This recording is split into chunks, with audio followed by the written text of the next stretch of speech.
Em outro momento, o senhor teria dito que receberia a bala a turma do juiz Sérgio Moro. Isso para não dar outros exemplos. Como é que é possível fazer a relação entre ser bom candidato e ser estável emocionalmente? Eu já fui governador do 8º estado brasileiro, prefeito da 5ª maior cidade brasileira, já fui ministro da Fazenda, comandei a economia do Brasil, já fui ministro da Integração Nacional, tocou a mim por delegação do presidente Lula viabilizar um projeto polêmico, que é o projeto de São Francisco, da transposição do São Francisco, já fui deputado estadual, federal, enfim. E nunca ninguém terá um exemplo sequer de eu, portando uma representação popular, ter cometido qualquer tipo de descuido ou desatino ou abuso de poder. E muitas vezes as pessoas tiram do contexto coisas que eu falei, vão tomar do Sérgio Moro. Eu nunca disse isso sem uma brutal condicional, que é uma obviedade. Eu disse, ó, se eu não fiz nada errado e alguém, não era Sérgio Moro, e alguém manda me prender, eu tenho todo o direito de receber a bala. Coisa que eu nunca na vida usei, não sei Mas usar. ainda assim não existe essa possibilidade, né? Sem que se cometa um crime. Sim, existe sim, existe sim.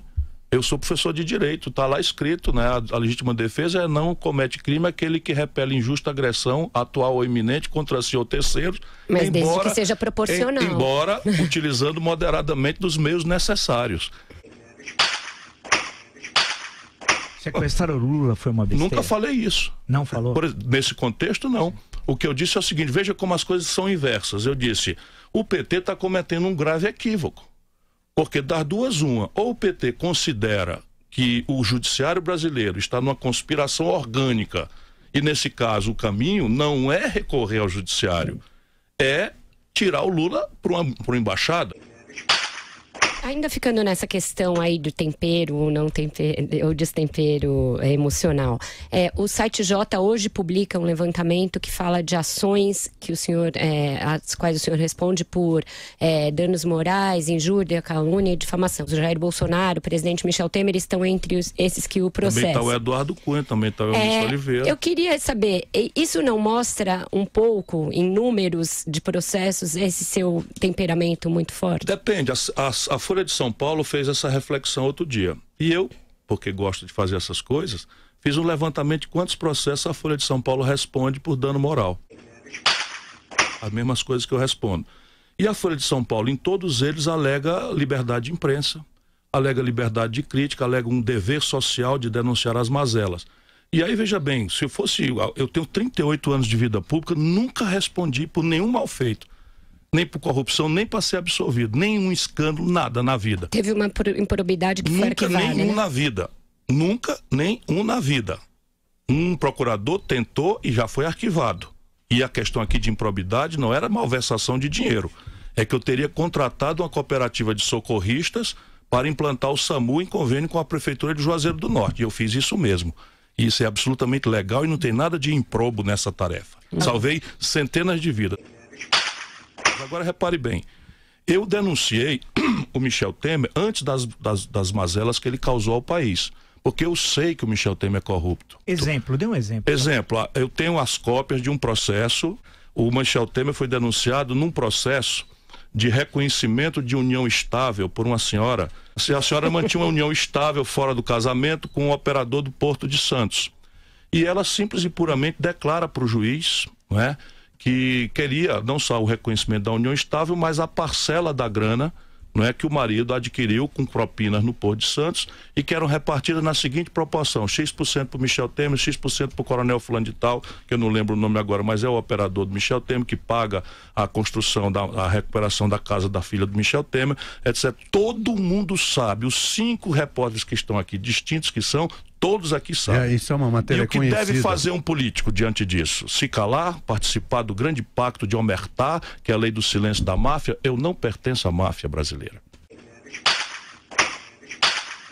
Já que o senhor está falando em questão de ética a respeito à coisa pública, eu queria que o senhor me respondesse, porque é bom sempre perguntar as coisas que muitas vezes o pré-candidato não quer que seja perguntado. Não, para mim eu gostaria que fosse perguntado tudo que não presta para a gente ter a oportunidade de explicar, porque eu não devo nada a ninguém. Bem, o seu irmão, Cid Gomes, governador do Ceará por 2 vezes, foi prefeito de Sobral e tal, nomeou sua ex-mulher a mãe dos seus filhos, a senhora Patrícia Saboia, que foi senadora, inclusive, em março de 2014, para o Tribunal de Contas do Estado. O senhor acha isso moral, ético, republicano? Se fosse verdade, nós poderíamos discutir. O problema é que quem nomeou foi a Assembleia Legislativa. É questão de Bolsonaro, o senhor chamou de fascista e despreparado. O senhor nunca se arrependeu desse tipo de declaração? Claro que eu me arrependi, só que no meu caso, quando eu me arrependo, eu peço desculpa com a maior naturalidade. Mas não adianta. Ah, se não adianta, então depois você pedir desculpa. Ah, não adianta pedir desculpas? Não, a declaração, o estrago eleitoral já está feito. Mas o estrago eleitoral é isso preserva o meu caráter. Olha onde eu estou agora. O DEM, que é um dos partidos que negociam com o senhor um apoio à sua candidatura, tem liga possível entre um candidato que diz que houve um golpe e um partido que apoiou esse impeachment? Bom, a liga só existirá se for para o futuro. Se nós fizermos uma avaliação sobre as minhas posições e as posições do DEM de hoje para trás, é quase impossível. Mas é que não é para trás, é agora, né? Estamos falando do presente, duas medidas atuais. Eu não posso responder pela falta de liga ou pela contradição evidente que haveria uma aliança minha com o DEM, que eu não sei se tem. No momento em que eu lhe falo, é preciso ajudar o ouvinte da Jovem Pan a saber. O DEM tem candidato à presidência da República e esse candidato é o Rodrigo Maia, ninguém menos do que o presidente da Câmara Federal. O sinal público que eles dão de que admitem conversar comigo me surpreendeu. E eu, como não sou candidato a Madre Superiora do Convento, mas a presidir o Brasil, portanto, essa liga só haverá se houver um pacto a futuro. E evidentemente que se essa conversa abrir, todos esses assuntos vão vir. Você imagina, esse Fernando Holliday aqui é o capitãozinho do mato, né? Que a pior coisa que tem é um negro que é usado pelo preconceito para estigmatizar, que era o capitão do mato no passado.